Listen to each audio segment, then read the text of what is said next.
3 تا مرد بودن که یکیشون سری منو گرفت و پرت کرد گوشه اتاق و شروع کردن به من حمله کردن.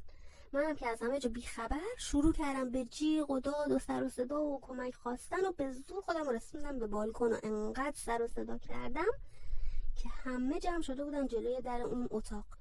صاحب هتلم که دید انقدر اوضاع افتضاح شده اومد جلو و گفت وقتی خودت عکست گذاشتی واسه روسپیگری و پول گرفتن چرا انقدر داد و بیداد میکنی؟ دوستم میگفت وقتی اینو گفت تمام تنم یخ زد، انقدر جیغ زدم. گفتم چرا این حرفو میزنی؟ میگفت بودو فرار کردم.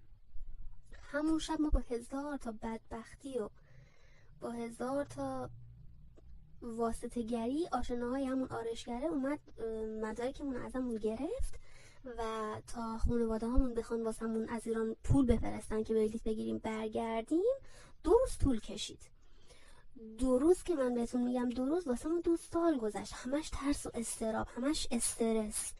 واقعا الان که من اینا رو واسهتون تعریف میکنم